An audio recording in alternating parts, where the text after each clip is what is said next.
open data. This is Mission Control. You are go for lunch. Take some time away from your office bay to the Good Cafe. Open data, go open data. Open data, go open data. We meet up virtually. All our beverages are free for open data coffee. Open data, go open data. Open data, go open data. Open data, go open data. Welcome to the Good Cafe. Indeed, welcome to the Good Cafe. It's Tuesday, May 18th, 2021. And on today's menu, we've got some exciting things planned. Specifically, we're going to be talking about ethical AI. And our guests today are Christine Hagyard, who's Senior Manager, Data Access and Analytics, the Ontario Digital Service, and Amy Bihari, who's colleague, Lead Open Data and Responsible AI from the Ontario Digital Service. And there's no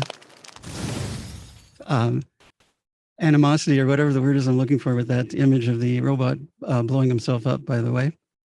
So the coffee is ready, so I'm told. And let's get things started. I'm Keith McDonald, Director of Communications for Go Open Data, and a volunteer in that position. I'm your barista today. And just to let you know, we are recording this session today for our GoodTube channel, so people can watch it afterwards. And let's bring on our guests. Christine, if you want to bring on your camera, and the same with Amy. And don't forget to unmute. Welcome, folks. Christine there and Amy. It's good to see you here today. It's a beautiful day outside, and we're going to have some good chat, I think, about what you're doing around ethical AI and trustworthiness. And by the way, this is Open Government Week. It's a celebration all week, started on Monday and continues till the end of the week. And this is an event for that week, by the way. It's kind of a special cafe for us today. And we've got a lot of people signed up. I can see we have 17 people right now and more to come, I think. We had the largest registration to date so far. So I think that suggests the topic is a good one for us to get into. Of course, it was part of our Good conference. We had a panel and also part of the hackathon, of which both of you were involved in, and so on. So it's a pretty good topic, to be sure. And I just wanted to start off with you telling us a little bit about the Open Government Partnership, because you're actually doing this process for them. So just give us a little bit of information if you'd like to start with you, Christine. Sure. So Ontario's been a member of the Open Government Partnership since 2016. We released our first Open Government Action Plan, and we've just launched our second Open Government Action Plan. That was 2 Fridays ago. And the theme that we're following this year for the second Open Government Action Plan is Trustworthy AI. So the Open Government Partnership, for anybody who doesn't know about them, they're a international partnership with government bodies as well as civil society members, and their purpose is essentially to, actually I like the slogan, it was on the one, that for anybody who believes that people should have a voice in policies that are made about them. There's a kind of an older slogan that nothing about me without me. So in a similar vein, the Open Government Partnership is all about ensuring that as diverse as possible and as wide as possible, voices are at the table to help shape and influence government actions and government policies. So they have transparency, accountability, participation, they have a whole series, and they also have, every year they have focused policy streams that they encourage people to support and to develop action items. And one of them under the digital governance stream is open algorithms. And so that we felt in the team a couple of reasons. One, because it is part of the OGP's policy stream and focus is open algorithms. In addition, we felt that the topic of government use of AI and algorithms was so important to approach in as open and transparent a manner as possible that we really felt it was a good dovetailing of our Open Government Action Plan requirements as a member and the desire to move forward in this space in as, again, I'm going to use our buzzwords, but as open, transparent, and participatory a process as possible. So the one last one is, in submitting an Open Government Action Plan, there's certain requirements that the government has to do in order to meet what quote unquote counts as an action plan. And there's a whole series, you can read all about it on their website, but two of the key ones is that you need to involve civil society and you need to involve the public as much as possible in all steps of the process. And the other one is you have to be as transparent as possible, again, throughout the whole steps of the process. So traditional government way of doing this is we work behind closed doors, or we might involve and engage, but basically we do the work to come up with the plan, and then we kind of present it as fait accompli to the public. Here you go, here's our, the government's new whatever it is. And so in the way, one of the key differences is in this way, you're open right from the beginning. We're signaling to the public, hey, we are going to be developing in this space. We are going to be doing things in this space. And we're letting you know before we've even put a single pen to paper. And we want your thoughts and your opinions on what we should do, what we should think about in this place, and what direction we should go in. So that's how the OGP works. And so what we've launched was, again, our theme is Trustworthy AI, 3 proposed commitments, safe and secure, rights-based. Oh, thank you for putting it up there, and we encourage everyone to visit it.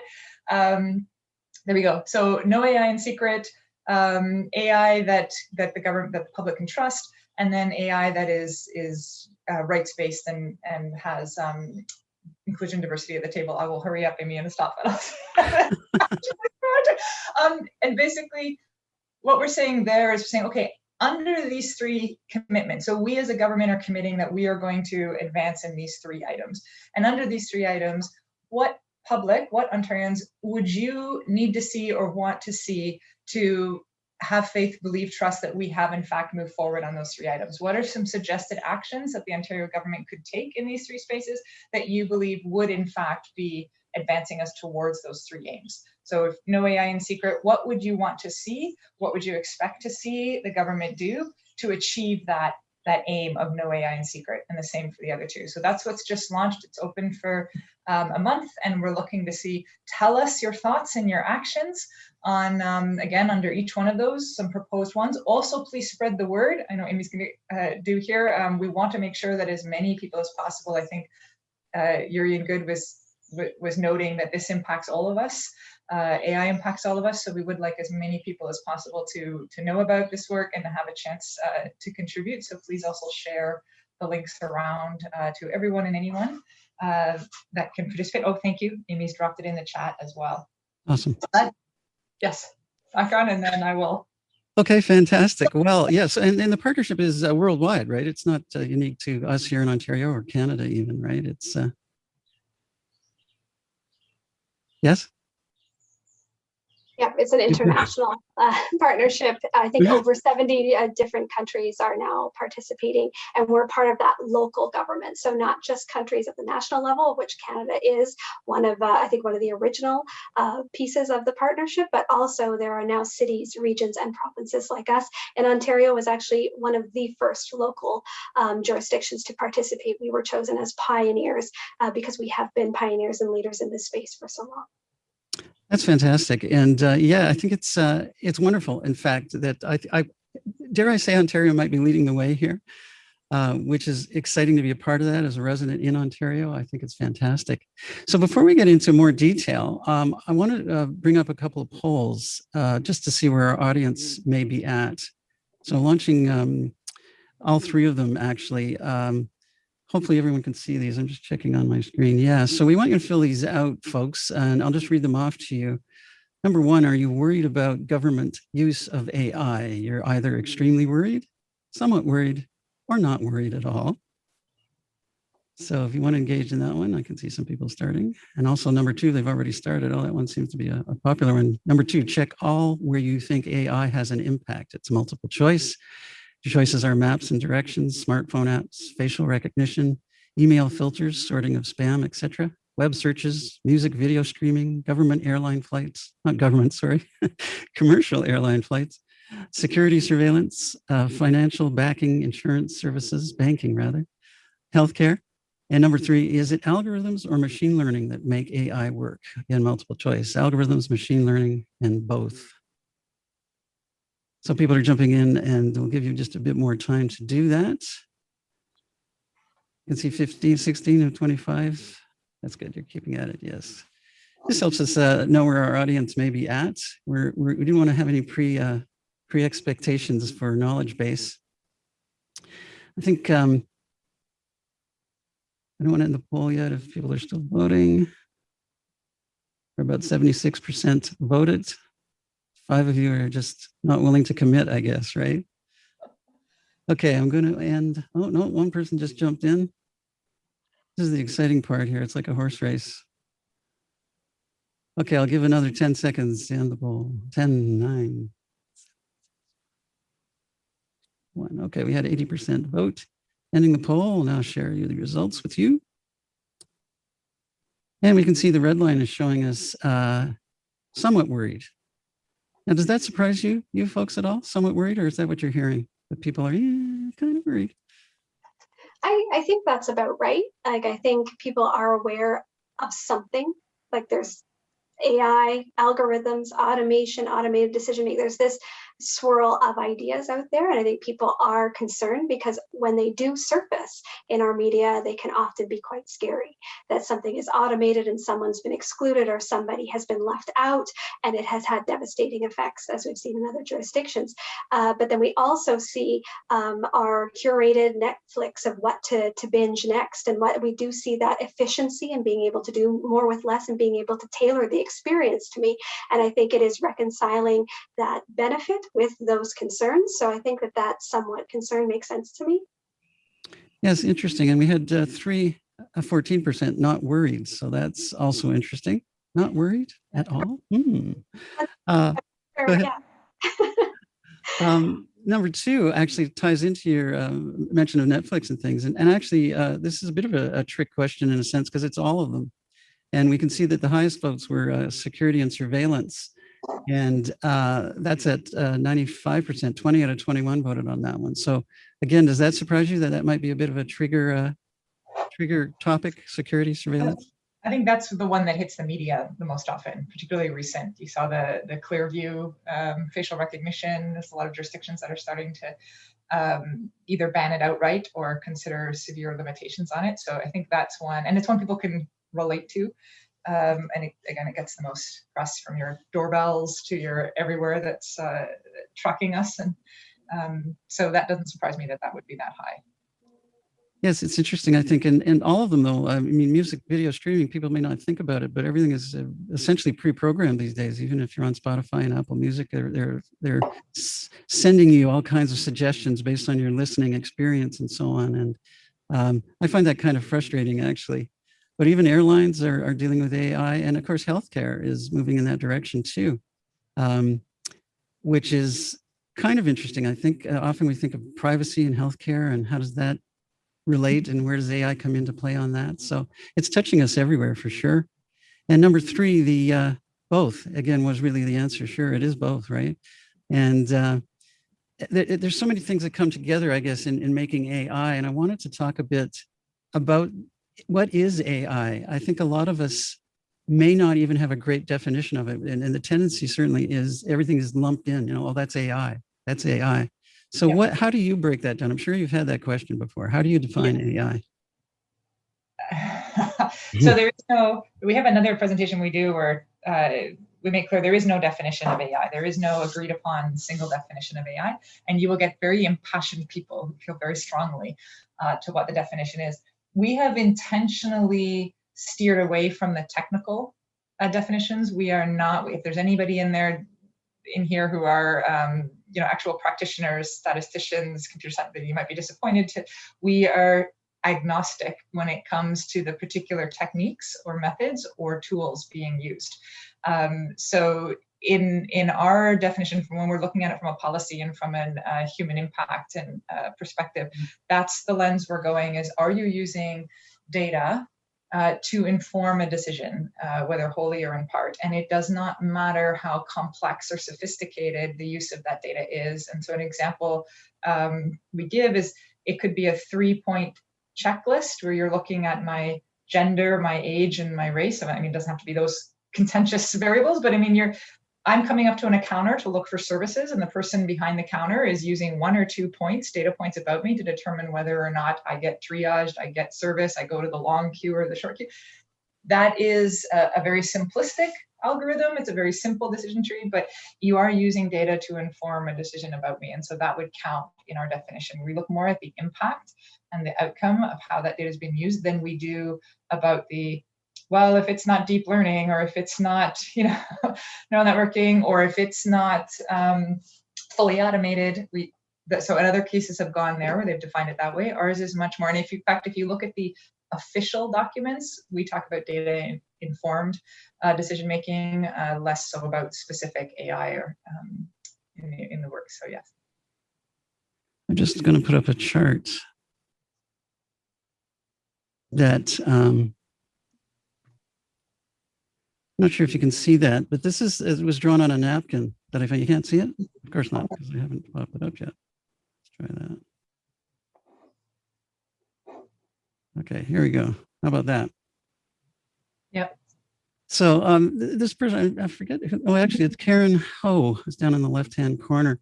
And so it was drawn on a napkin essentially, so it's not really the best image even, but she was talking about, a bit of a graphic as to, is it AI or not AI? Can it see, for example? Can it hear? And you can follow all the way down. Can it read? Can it move? And can it reason? I thought that was kind of cool, just in terms of kind of explaining the intricacies of it. It could be all of these things together. It could just be one of them, basically. So I thought that was interesting in terms of helping people understand maybe the complexity of it and the fact that you can't really generalize because it may be a number of things all at play at once. Any comments on that? I think that is the way we're approaching, is that if you define it, you might miss out on something. If you're saying it's only things that can reason or only things that have deep neural nets that replace humans, then you'll be missing out on a lot of the other uses of data that do have great impact on people's lives. As Christine said, just a couple of simple data points that are being considered to make a decision that, whether it's the beginning or the end of a process, can have a huge impact on someone's lives. Yeah, indeed. And do you think the world is in sync, given what you're doing here in Ontario and your awareness of let's say, what's going on in Canada, but where does the world stand in this? I mean, are we moving towards an ethical AI framework, or is it still a bit of the Wild West? I think as we look around to the different jurisdictions, everybody is starting to move in this space. There's been a lot of thought work and a lot of these ethical principles or a lot of ethical discussions, and now we're starting to see people act on them. We know that there's some important pieces that have to be in place, and how do we go about putting in the guardrails? How do we start to define what are the value structure? Is it about human impact? Is it about economic impact? What is it that we're going to try to protect, or what is it we're going to try to promote? That everyone's starting to wade into this space, and so I think Ontario is in line with everyone as we've all been thinking and discussing these deep impacts, that it's now time to move. And I think it will be this mix of the ethical along with the practical. How do we encourage safe development? What does safe development look like? Why are we going to bring in AI, automation, algorithms? Why are we doing any of this? And everybody is agreeing that there has to be a good answer on why you're coming into this space. I think is something I'm really starting to see pop out of the different rules and guidelines that are coming into play. Christine, are you seeing something similar? Well, yes. I just think it depends where you are. So I think European Union, they've put a stake in the ground saying we're going to be leaders in this space. That's our claim to fame. They've acknowledging that they can't compete with the Chinas and the United States when it comes to other developments and uses, but where they're going to have their competitive edge is it's going to be ethical. It's going to be trustworthy, responsible AI. Consumers, citizens of Europe can trust that they will have that, and so that's their claim. Other jurisdictions, not so much. If they mention it at all, it's a footnote. They have different areas that they're focusing on the AI development. NGOs, definitely, yes. OECD, all of the major players there are all coming out saying you have to do something. We can't. So in answer to your question too, is it the Wild Wild West? Yes, in terms of the fact that very few jurisdictions have made it to the point of instituting requirements for safe use. There's very few legislation, regulation, like hard laws anywhere yet. But as Amy's saying, yes, a lot of jurisdictions are saying, well, we need to get there. We need to get there fast. And there are many that are moving into that space to say you should do it now before you adopt the technology, before it becomes widespread. You should have those in place. So I would say, yes, it's coming. What I find really encouraging is that it even more so than jurisdictions, governments that are doing it, is the demand coming from the people and the users saying, we want to see this. It's pressure coming from the citizens and pressure coming from different civil society groups that are saying, facial recognition is an example. We think you should at least put a moratorium on it until we know more about this, or until we can ensure that its use is going to be in a way that benefits all of us and that we're not going to have some of the negative outcomes. So to continue to see that discourse happening. And there was a comment in the chat earlier about a lot of people don't know enough about it. Somebody posted there, and I would say that is definitely an issue. And that in your comment earlier, do people know about this? People in the field and in the know, this is their work or this is their passion in the hobby, definitely they know. But the average person, I would say the average person is still not making the link between algorithms and artificial intelligence, and then between some of the uses and abuses and benefits that we're seeing. Those dots are not connected for them. And so we're having discussions about regulating, say, algorithms or this use, and they're not aware that if they've seen in the media somewhere, the particular government use or private sector use of it that they didn't agree with or that they were thrilled with, they're not sure that those are the same things. And so I think that need to put it in language and terms that everyone understands, and that they can connect. I think it's incumbent upon us to do more and more of that, explaining and breaking down and connecting those dots so that we can have a discussion and have as many people as part of that discussion as possible. Yeah, I think that's really important, actually. In fact, I even find things like with our Good conference and even to some degree, I think today, based on the answers of our polling, we're an educated audience. I mean, we're kind of, if not actively in it, we're certainly aware of it. And I think it's wise, I think, of you to speak that way in terms of reaching out to the general public, whoever that is, which is also hard to figure out, isn't it? But when it comes down to it, those are the people that it's going to impact. And some people in the field now actively dealing with the ethics around it, I think is so important too, because as you say, it's now, it's not later, it's not after, it's here, and it's doing its things, right? So, I mean, I think that's great to hear from your standpoint. I wonder, and this is a bit of a challenging question. And by the way, we're getting questions coming in. I'll get to those in a second, folks. But in terms of your involvement, let's say with the Ontario government, you've got the federal level and the municipal level just here in Canada. And how do you feel you're going to be able to reconcile, let's say, Ontario's ideas with perhaps what the feds might want to do, and even areas of jurisdiction? The feds may be in control of certain things, and if they have a slightly different take than what you're hearing or espousing in Ontario, how is that going to work out with you folks? How are you going to dialogue? Where are you going to go with that? I'll start. So one thing we benefit from an extremely close relationship with our federal counterparts. So that is fantastic. We discuss with them and meet with them regularly. They know everything that we're planning and hoping to do, and vice versa. So that really helps, that open channel of communication. There are jurisdictional, yes, there's certain companies and rules and everything that are done at the federal level versus the provincial level. Our particular purview right now that we're looking at, this particular action plan, is focused on the Ontario government. So it is, we like to say, let's hold ourselves to the standard. We'd like to see others, and let's get ourselves there. And then from that could always launch for others. But so this particular focus is us. So that's totally within the provincial jurisdiction, but we are in regular communications. The teams talk regularly. It's wonderful. You don't always have that, but we have the benefit of having that with our Fed counterparts. Actually, one of the questions that's come in from Steve in Mississauga, how will the provincial work fit with the existing federal government work directive on automated decision-making? And he did provide a link for that. Yes, and one of our teammates isn't here, but we participated in, we were part of the workshops in the development of the AIA, and we've contributed lots of feedback, and we're actually testing it and piloting it in Ontario right now to see whether or not we could adopt it, or to what degree we might be able to adopt it. Exciting. While we're in the question pop, let's do some more. We've got from Anonymous. What are some of your thoughts on the FANG initiatives on explainable AI, e.g. using heat maps and attributes charts to better explain AI decisions? Anyway, I guess I'm of two minds to this. So on the one hand, it's fantastic. Anybody who comes out and proposes any kind of ethical, responsible, good use rules. It's wonderful. And certainly there's been some good work that we've seen out of the Assorted FANG, your Facebook and Apple crew, etc. Sometimes there is, and this is not unique to them, it's all of us have this, we sometimes see ourselves as the best solution. And so sometimes there's a question of whether a technical solution is the best or only solution. Like basically, can we use technology to oversee and deliver ethics, or even full explainability? So there's I would say no. There's some people that say that is a component of it, but that certainly can't be the only solution. Other people always are nervous about, in the open data field, we call it open washing, where we will put the mantle of open around us, but not actually be open. And so sometimes people will question. I don't think so. I think they're sincere in their desires, and there's some really great content. Google's put some good content out.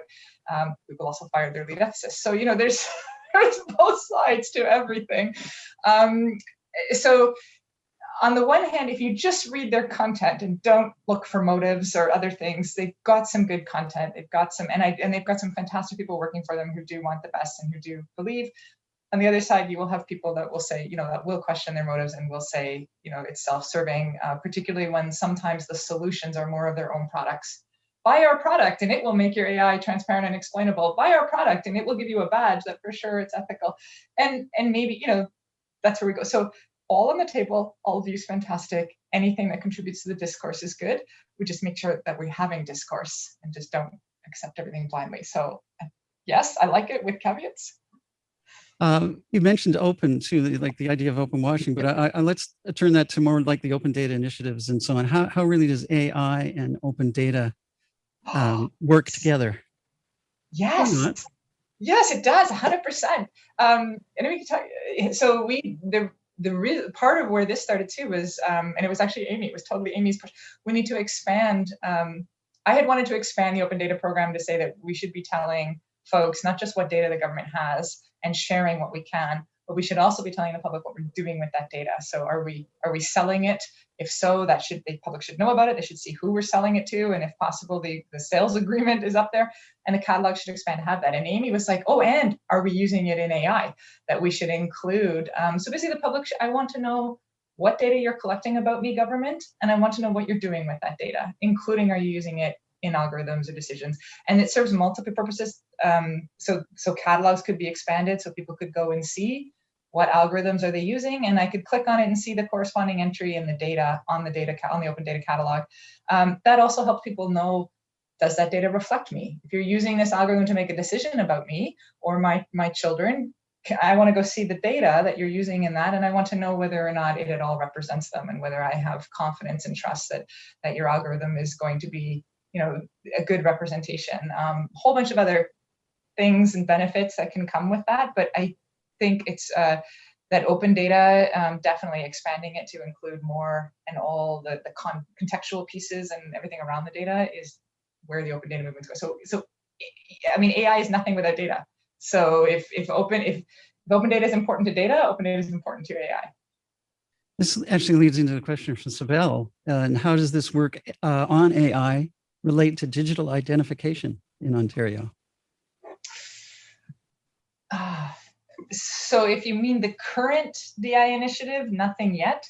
We other than the fact that we all work in Ontario Digital Service, but they're at a much, well, both of us are at an early stage. So they're just right now they're at the very, very early stage of that project. That's good. Where will they intersect? I see in many, many places, because it's particularly DI, right? It can be used for so many, not just different modes of authentication and everything, but also what you can do on the personalization side of that too. You start getting into all sorts of potential uses for AI. Nothing's there now, but we're much earlier in the process there, but hence the importance of getting these rules and guards and transparency pieces in place now. I'd like to ask actually a question though, then in terms of the future. I'm not sure if you both have children. I know you do, Christine. Amy? Yeah. So what do you see is the future for your kids? And does that motivate you in your work here? I always say I'm just, What do I see as the future for them? Unfortunately, none of mine will probably end up in this space. They all think the work I do is super boring. Like, oh, Mom, I'm never doing data or maps or anything. So but maybe they'll come around. But I do value their privacy, their ability to control their own social, like everything is social, everything is online, all of our persona. And so for them to have the ability to have control over their own online persona and that data and who does what with it and the awareness and understanding, that I didn't see a question on there, but the literacy piece I think is huge, to train people and understand the power and the importance of it and why it matters, to don't just click through all the the consents and how much power they can have by shaping what data is shared and with whom. So I hope that's, I mean, I would be happy if they also just attended one of my shows, say, Mom, it's not as boring as I thought, but I'll start. How about you, Amy? Well, I see it as very, very important to the future. And my kids, like Christine, don't pay much attention or whatever. But the other piece to my life is having been a caregiver for someone with Down syndrome and knowing that there are so many people with disabilities navigating systems. I'm very excited about the future will hold for the other caregiver, custodians, those in a stewardship or that type of space, because it takes a lot of energy and effort to navigate a lot of the systems, and especially people without a lot of understanding or the time or the resources or the privilege to be able to navigate systems well. I'm very excited at the prospect of what this will mean for the future of really creating supportive, inclusive, equitable communities and allowing people to access their government and the services they need to survive much more easily and equitably. And that's what I get very excited about. And that if my children take on those roles, or for those children who are in those positions, I am very excited about the utopia side of things, rather than being scared off by the dystopian pieces. So as someone who is very invested in that community, I'm very excited about what this can mean for the future and down that path. You mentioned maybe your kids aren't as attending these kind of things as you guys. I mean, have you given any thought to targeting younger folks through, I don't know, gamification? I think a lot of it tends to be, maybe this is a stereotype too, of, robots and killer robots. And, that's kind of the futures that they may foresee just because of what they're dealing with, right, in their landscape, the lens that they put to it. Are you going to drill down that far, or are you going to just stay a little older for now to get these kind of comments sorted first? Because it's a huge challenge, without a doubt. I get, my kids are still quite tiny, and so the video game side of things for sure. But also when I look at, like at Good, we had that youth panel. So when I look at kids, students, people who are in high school and university, I already see the level of advocacy and the investment in our society as a whole. And to be an active player, I'm already very optimistic, and I'm not sure what I can do other than to continue to show the connectivity of all of this different work. If you are actively trying to make things better in your community, understanding how the data supports and flows that, it shows your performance measures, it shows why some of those systemic challenges are in place, that this area is really a nexus for many things colliding. And that's why we do keep that definition so wide when it comes to AI elements, impacts, because there's a lot in this space to impact, and there's a lot of benefits to unfold. And I think this newer generation of excited advocates in the space already are aware of that. And it is opening the doors and making the connections perhaps between old language and new language, about showing that these are old, complex issues, and they're ready for you to unpack them and figure out how we might tackle them with new eyes. So I think that's more, it's being that interpreter, that bridge between the old and the new is what I see as the role I can play. Rather than gamifying or creating something new, it is creating that authentic, this is what I see, and this is where, if you want to make an impact, I can help, or I could help translate to help really make everyone feel welcome and a part of this space. Christine, any comment? No, as always, I agree with everything that Amy said. It's awesome. And I'm not, I do, for the here and now, the youth, I'm super impressed with our, not just the youth in the next generation. So I'm less worried. I'm not, about them than about the older generations. I'm also super impressed with our education system, and when I see them come home, they are much more savvy and aware. They know that their feeds are being curated by algorithms. They may not use those words, but they are way more savvy about these things than a lot of people in my generation and ours and the other side. So for me, it's the I think they're going to teach us a thing or two. The next one's coming up, and they're also much. They grew up in a digital, like they are whatever digital natives, whatever the term. They are much more willing and okay with sharing their opinions online, with being online, with advocating online. So that space will be a lot easier for them to navigate. And so that's the it's the others. It's the rest of us, I guess, that I'll see too. I look forward to what the next generation is going to bring to the table. I think that's a really interesting point, because certainly back in the day when Twitter and so on was coming online, I used to hear a lot of people in the demographic of 50 and older saying, "Oh, I don't understand anything about it. My kids do that for me." And I think it behooves all of us, it doesn't matter what your age is, to really be as literate as possible, because it has an impact on all of us. And those that are in the decision-making mode right now, that is in power right now, need to be as aware as the youth. It's a little bit of a odd thing if you've got folks who are in it and understand it and are in fact living with it and happy with it, and then those that are making decisions, not really understanding it, correct? Yeah, that is actually super, that is a very good point. Yes, that is exactly what we often see.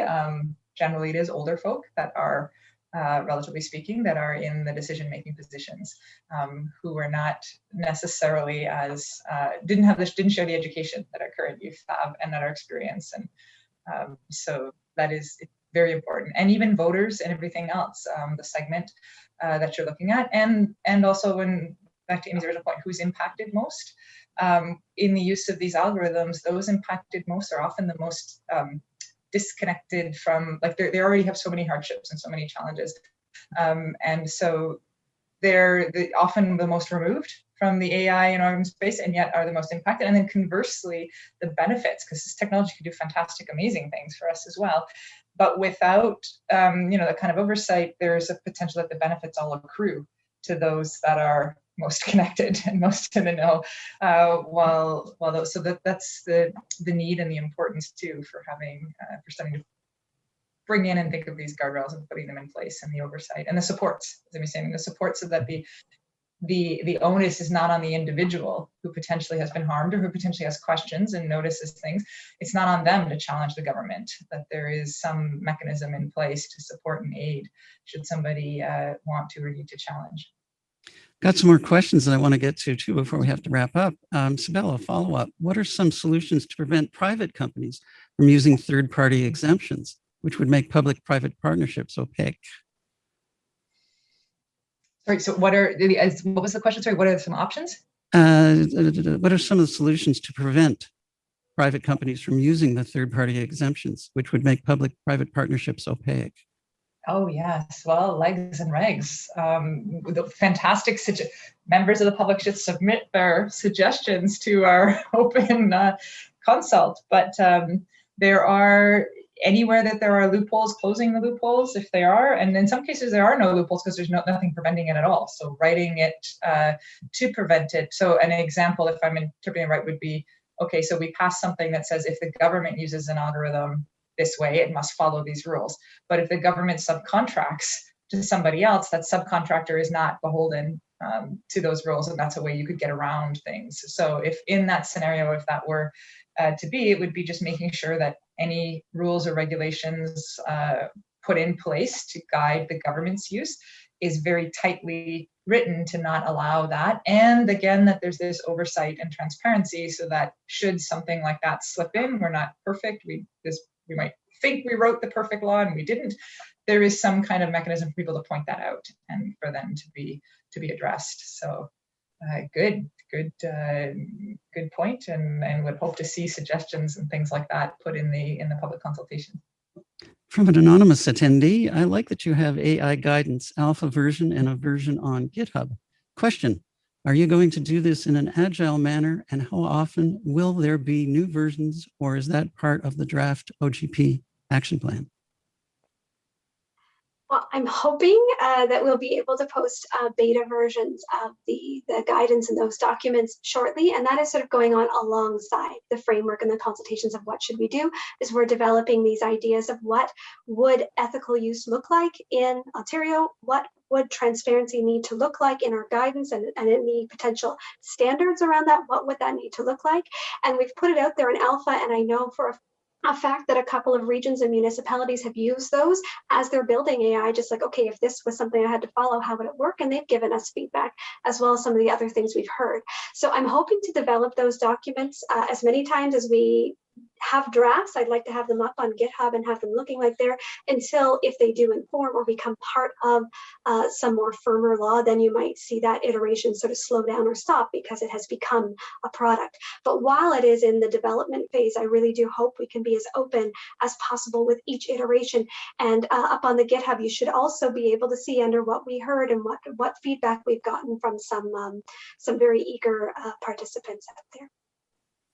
And we've got a lot of questions. So we're at 12:55. I certainly want to get through the questions, so please stick around. We're going to go over time. I'll announce that right now. This is from Si Chen. I saw that under commitment 3, it says the province is going to, AI does not reinforce existing structures of discrimination, expand harmful surveillance, or threaten personal privacy. How do you make sure of that when the biases are already rooted in the existing data? And how do you deal with the digital divide that might be magnified by the AI? Oh, that's 2 questions. Yep. I'm just going to start off with those commitments that are there. Those actions are potential, and so that is what we're consulting on right now. Is what can we do if we wanted to reduce the bias that we know is already present, and if that is going to be an action that the public, if everyone votes that yes, that is what's really key, then that's what we'll really focus in digging into over the next year, making that a part of our framework. So I did just want to flag right now that what you're looking at there are potential actions, and looking at how do they resonate with you and what do you want to hear more, to make sure you include that in any feedback you send to us. So I just wanted to get that in there and then let Christine. Yeah, and this one is key because again, I said AI is nothing but data, and data unfortunately is a reflection of us. And unfortunately, we live in a society that has systemic racism, sexism, all the other isms. So that is in our data. And that's one of the key impetus for all of this trustworthy, ethical AI oversight, is that how do you ensure the data? We know our data is far from perfect. We know our data, unfortunately, again, reflects elements of society we wish weren't there. How do you not amplify that? And how do you not just replicate and make things worse? So lots of different jurisdictions all over are trying different things. Again, everywhere from the FANG side saying, hey, we've got software you can buy that will eliminate your bias or let you know, to all sorts of ensuring that you have at the very, very beginning of the process, even before you start collecting data, you've got a diverse group as possible helping inform that. So as Amy said, we love to hear all your thoughts and suggestions. What would you need to see or would like to see as a member of the public? That we're never going to eliminate data, because again, it's a reflection of us. Eliminate data. No, bias. We'll eliminate the bias in the data, but we can certainly do a lot more than we are now to minimize that. And again, all jurisdictions all over are experimenting and trying different things. We're looking at all of them, and we want to hear from the public too. What are some other options and suggestions to do to incorporate that? And I had one more, but I've lost a lot. Anyway, so that yes, share your ideas. We'll share more and move on. And sorry, I was trying one more, but the thought's gone. So that may come back to you. Well, actually, I think what's important here too is, and I think what I'm hearing is you're really putting the onus on people to be engaged and citizens to raise these issues, comments. It's going to help frame your decision making. And so if that doesn't happen or doesn't happen enough, I don't like the word blame that much, but I mean, I'm always on the fact that citizens have to be engaged in their governments, and you're presenting an opportunity for that. So it behooves everybody listening, I think, to talk about this and suggest it to their moms and pops and whoever they know, the teachers that engage with their kids. Get as many people involved as you can get involved, because if we wait for people to pick up on your website and so on, it may not happen in the volume that I think you might want, right? I want to move on to a question from Bob Little. The line is fairly fuzzy between AI and analytics, and that could lead to some real difficulty in parsing new regulations. A computer-made decision sounds very AI, An actuary with a spreadsheet sounds like analytics, but both use the same techniques. As government will likely lead the way with new approaches, what do you think we can expect on new requirements on business from this framework? Yes, Bob's kind of hit one of the crux back to that whole definition piece, because there is no easy way to distinguish. An Excel spreadsheet could be considered an algorithm AI, I put in quotes there. So it could be, and we, on the one hand, how do you define the scope well enough that what matters is captured, and we don't have what might be a simplistic Excel sheet deciding on whether or not someone is incarcerated or goes free, not being subject to rules because it's just an Excel spreadsheet. And then so we want to capture that. At the same time, you don't need to capture my Excel spreadsheet that's color coding my emails like that. So that will be part of it. And I think that's focusing on that human impact. That's what the feds have done. That's what a lot of jurisdictions are doing, is what is the potential harms or benefits that can come out of this? So my Excel spreadsheet color coding is like nil, right? It's only me. So thinking of that way is one way that will be is trying to ensure that the scope is appropriately applied, so we don't miskey or capture things we don't need. And then the other part of that, sorry, the question, oh, it's gone. But yeah, I'm too fast on the switch there. Yeah, that's okay. Anyway, so that'll be one thing we focus on. And then the other section was business and government too. So again, what we're doing right now is only us and or anyone who's sold to government. So any rules that we come up with for government use, obviously anybody selling to government would have to, their products would have to adhere to in order for the government to be able to purchase. At this point, we're not looking to, I mean, our scope is definitely not regulating business. That doesn't mean though that, again, we hold ourselves to our standards. I would hope even as an Ontarian that if my government is saying this, that my businesses within would at least meet that same standard. We'd hope that would happen. Hope you're not feeling too much on the hot seat, but the questions continue to come. This is from an anonymous attendee. How are you engaging the less privileged as opposed to only those that are informed already? I think that relates to what we were just talking about too, getting the citizens out. Yes. So this is where we have been really asking those in our network to put us in touch with people we don't know that we don't know. We've reached out through our different ministry folks who are in touch with different communities than we are. So our friends at the Anti-Racism Directorate, our friends in social services, our friends in healthcare, to try to reach out to folks and to networks that we aren't familiar with, and at the same time understanding some of the barriers as to, is the online survey something they can use, or would they prefer us to come and speak to someone? Is it that coming through one door isn't very respectful? Should there be multiple doors? So we really are trying to learn what we don't know, and being definitely open to the fact that we don't know everyone and we don't have a magic wand to reach everybody. And I also like to frame that this is the beginning of a journey. This is about identifying and prioritizing. So if we do find that we're going to be going through and committing to an action that really impacts the community, we need to go out and reach them when we are in that implementation section as well. And again, being very focused on the impacts and mindful that different communities, it isn't equal how we reach them. It isn't equal the language that we use. It isn't equal the opportunities, and how can we look for leveling of that playing field? And that's part of our talk tonight at Civic Tech. We'll be asking that group, like we ask every group, if you have advice for us, if you have new avenues for us, new contacts for us, we want to hear about them. I think this question relates as well. What specific actions is the team taking to make sure that systemic discrimination aren't perpetuated or isn't perpetuated? I think along the same lines of what I just said, we are really trying to be mindful about it, looking at past consultations, past outcomes, and how can we do better. As this is a part of the Open Government Partnership, we also have an independent advisory group that can answer and ask and give advice around those types of questions. So it isn't completely inside government, that we do have people with an independent voice that we are open to listening to and genuinely wanting to reach out and hear that maybe we're not doing something quite right, and being open to pivoting, being open to change. And I really think at this point, it is the mindset, the openness, and having some resources behind making space for that is what we're finding. But we are open if there is any suggestion on how we might do better. I had a follow-up from Sibel. This is on digital identification.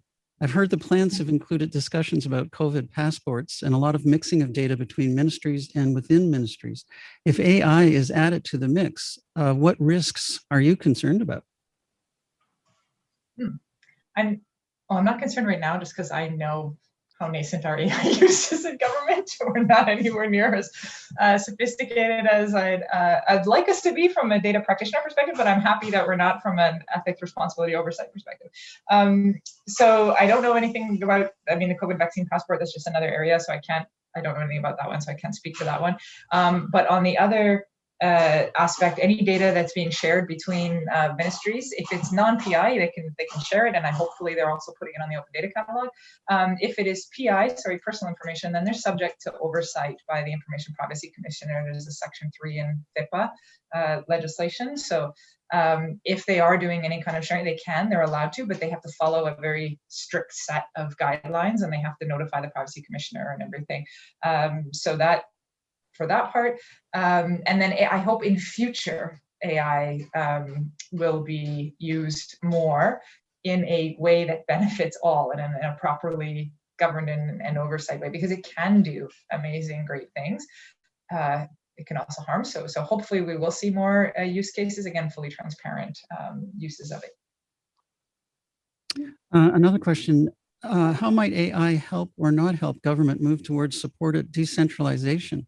For example, providing capacity to increase task-based social, recreational, and mental health supports funded by the government. Well, if we, anytime we got, this is, if it has the potential to free up some of our time. So I know at least my team and every team I've ever managed within government, we're always under-resourced and understaffed. We always have more work to do than we can do, particularly meeting with people, helping people one-on-one, FaceTime, like all of that, even also like thought work. There's always tons. So in being able to, for a lot of that, that more task-based work, if we can automate that stuff, if we can move that stuff over and free up more time for the interaction with people, help these people, that would be wonderful. And give some more time for some of these. Oh, I lost the question again. Sorry, the rest of the question. Hopefully I answered it, but hopefully that that aspect. I know when I used to work in the social services sector, we never had enough time to spend with people. And so anything that would help free up more time to spend with the actual people and less time filling out paperwork and processing paperwork and log packages and everything else would be wonderful if AI could do that for us. All right, and finally, this will be our last question. It's actually a comment from Steve, again, a follow-up comment. It would be great if the province could participate in the Canadian Smart City Network in order to help develop policy that's in line with your AI framework. I agree. Yeah, I agree with that comment. Yes. Yes. Okay, well, that was simple. So is there anything you'd like to, you really covered a lot of ground, absolutely. I'm just curious if there's anything you'd like us to do as attendees. Now I mentioned already, tell your friends and hopefully they'll tell 2 friends, but is there anything even more specific than that? Yeah, I think just touching on those questions that were asked, like how do we include other groups? Who are we missing? Who is often missing from these types of discussions? What kind of language puts up barriers that we don't intend to put up? Anything like that, all that feedback is very welcome. To send it back through the online survey that's there, just write in the text boxes, or to email to us at opendata@ontario.ca. Thank you very much. It is that kind of feedback, letting us reach as many people as we can. This is the first phase of the consultation to create those actions that we're going to commit to. There's going to be more consultations coming. So really helping us create that space for everyone to come in, get informed, get literate, understand what they should care about and what might impact them, and bring more people into the conversation is all I would ask. Christine? Yeah, same. And then, as you said, tell people, share your own comments, and then continue to, agitate and advocate. Please, if people don't care about an issue, it won't receive the attention that it might deserve. So help just spread the word. And let's just talk about timelines. The first phase here is ending June 4th. That's correct. And what's going to happen after that then? What's the scope? We'll go through, hear all the feedback, take a look at what's possible, what people are asking for, and what's possible for us to deliver in 1 year. It has to be something tangible that we can complete within 1 year to qualify as an action under an open government partnership. So we'll go through that, settle in on the 3 to 6 action items that we can commit to internationally for the next year. And then we'll start working, we'll put out that framework, here's what we're going to do, and then we'll start work on that. And I would imagine there will be targeted consultations to help us reach those goals to implement those different actions. Excellent. And Yuri, I believe it's Yuri who's inputted this, that I should remember and say that Good will actually be providing a written response to the current consultation, and happy to assist with feedback with you folks. And that being said, I just want to do our second cup quickly to get the right graphic up. This is where we just talk a bit about what's coming up as we get close to the wrap. Second cup of coffee. So yeah, coming up, we're actually planning a webinar that expands on this into a worldview. So there'll be more representation than just you folks from Ontario, which we hope you're going to be involved. But yeah, we want to follow up with some more information yet, as we feel this is a topic that's got some merit to it. And during the Good conference, everybody was talking about the cool kids, when open data first started out. So this is the new cool kids thing, I think, right? It's got to be. It looks like AI, certainly. And the next cafe is coming up in July. We've got some folks coming in from Spain, Mi Casa, Su Casa, or is it Mi Data, Su Data? And they'll be coming in from the Red Cross and talking about what's going on in Spain and a bit about COVID. And we also have a local person who's done a lot of work in healthcare with North York Hospital and Toronto Public Health. So she'll be joining to provide a local viewpoint as well. That's coming up in July. So lots of things to come. And really, I have to thank you folks for participating in this today from the Ontario Digital Service. I'm feeling really good. I hope everybody else is, because you've been very frank and you took a lot of questions. Not all of them were that easy, really. And I think just, your capacity to respond to the questions was really good. That gives me a lot of faith in this. And I hope I'm not being biased in saying that, because I'm in the AI milieu, but I do think it's important. And so fantastic. Thank you again for participating with us. And that really takes us to the end of the session. Thank you for hanging in. We still got 26 of you, which is just fantastic.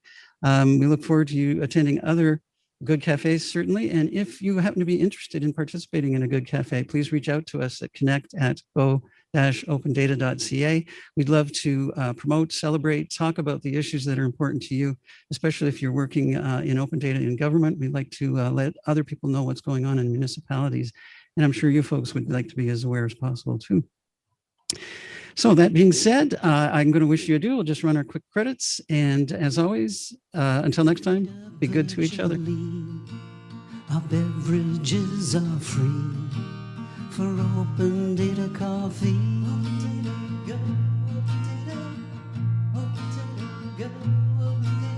Y'all come back now, you hear?